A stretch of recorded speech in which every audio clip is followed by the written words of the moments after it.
Hello everyone, welcome to all on our YouTube channel Math Idea by Seema Sharma. If you like this video then please subscribe the channel and press the bell icon to get all the notifications and share with your friends also. Let us start with our series of DSSB previous year questions. Before this video I had already made different videos in which I had discussed 1 to 85 questions. So let us start with our next question. Is 86th question. Let W be a vector space of all polynomials. Then the dimensions of S is. That means what is given? Given is that कि जो W है वो हमारे पास एक vector space बन रहा है. Vector space किसका बना है? पोलिनोमियल्स का वेक्टर स्पेस हमारे पास फॉर्म हुआ है. Then the dimension of S. S क्या है हमारे पास? एक सेट बनेगा. सेट किसका बनेगा? W से ही हम क्या बनाएंगे? एक सेट बनाएंगे. तो उसकी डायमेंशंस क्या होंगी? अब देखो, जो हमारा वेक्टर स्पेस पोलिनोमियल से बनता है, जो पोलिनोमियल से वेक्टर स्पेस बनेगा उसकी जो डायमेंशंस होंगी, उस सेट की जो डायमेंशंस होंगी वो हमारे पास होती हैं infinite. So the answer is infinite. Now next है एडजॉइंट ऑफ के ऑफ ए. ये आपके पास डायरेक्ट प्रॉपर्टी होती है कि के ऑफ ए का एडजॉइंट जो है वो आपके पास होगा k raise to power n-1 into adjoint of A. Next, 88th question is a matrix is said to be involutory matrix if involutory matrix के लिए कंडीशन आपके पास क्या होगी? a square is equals to i. a square is equals to i है तो आपके पास involutory matrix होगी. अगर आपके पास a square is equals to a होता है तो ये आपके पास होती है idempotent matrix. ये आपके पास बनेगी idempotent matrix. अगर a raised to power n+1 is equals to a आता है तो ये आपके पास बनती है periodic matrix. नेक्स्ट है आपके पास a raise to power theta is equals to a, तो ये आपके पास बनेगी हर्मिशियन मैट्रिक्स.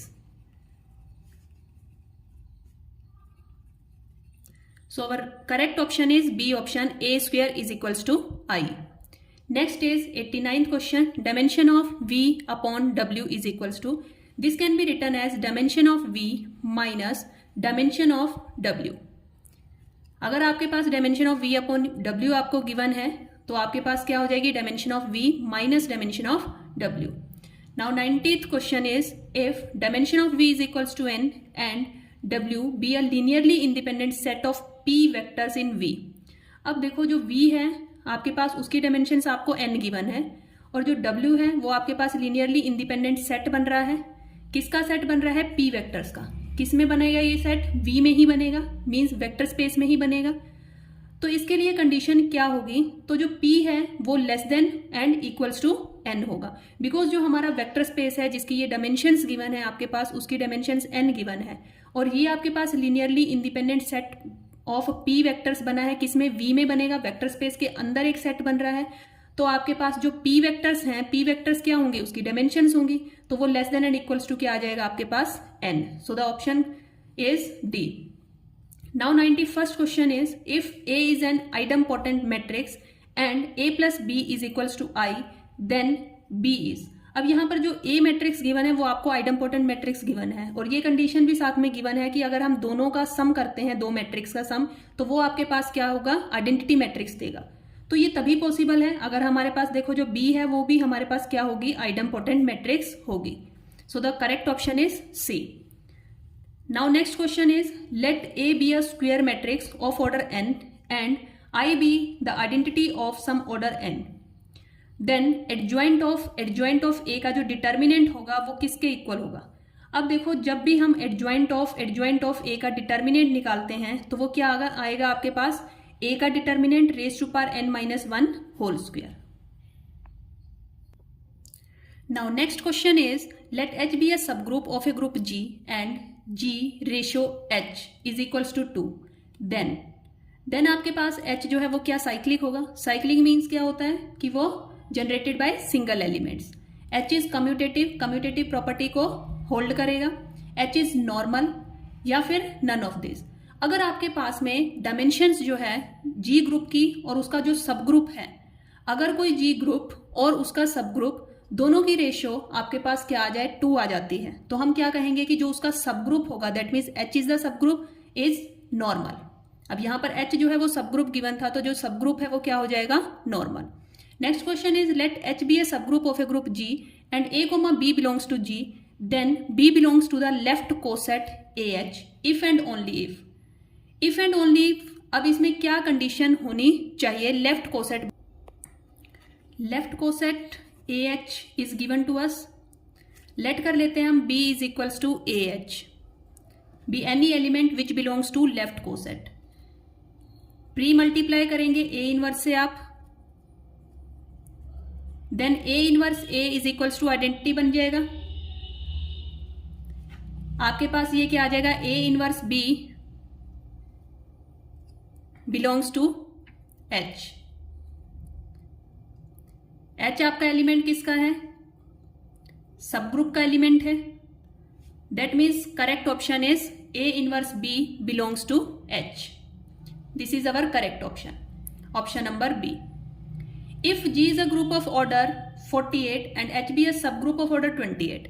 अब इसमें भी आपको ग्रुप गिवन है, ग्रुप का ऑर्डर जो है वो 48 है, H जो है वो सब ग्रुप गिवन है जिसका ऑर्डर 28 है. अगर आप 48 रेशियो 24 निकालेंगे तो आपके पास रेशियो क्या आएगा? 2.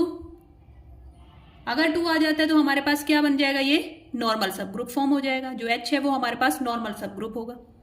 Next question is 96 question. A subgroup H of a group G is said to be a normal subgroup of G if. अब नॉर्मल सब ग्रुप होने के लिए क्या कंडीशन होती है? नॉर्मल सब ग्रुप होने के लिए जो हमारा लेफ्ट कोसेट है और जो हमारा राइट कोसेट है वो दोनों क्या होने चाहिए? इक्वल होने चाहिए. AH is equals to HA for all A belongs to G. सभी एलिमेंट्स जो A से ग्रुप से बिलोंग कर रहे हैं उसके लिए left coset is equals to right coset अगर होता है तो वो हमारे पास नॉर्मल सब ग्रुप जो है वो फॉर्म होता है. 97th question is the degree of the differential equation this is. अब डिग्री अगर आप देखेंगे, अगर आप ऑर्डर देखते हैं, अब हाईएस्ट ऑर्डर आपके पास यहाँ पर ऑर्डर 2 है, यहाँ पर ऑर्डर 1 है, तो ऑर्डर 2 के लिए अब इसकी जो डिग्री है, इसकी अगर हम डिग्री देखें तो वो 1 होगी. So degree is equals to 1. आपको हमेशा डिग्री के लिए क्या देखना होगा? जो हाईएस्ट ऑर्डर होगा उसकी ही डिग्री देखेंगे आप. The order of the differential equation is. अब इसमें आपको ऑर्डर क्या गिवन है? यहाँ पर ऑर्डर 2 है, यहाँ पर ऑर्डर 1 है, तो जो हाईएस्ट ऑर्डर है वो क्या है आपके पास? 2. So the order of differential equation is equals to 2. Next question is 99th question is the differential equation mxy dx plus nxy dy equals to 0 is an exact differential equation if.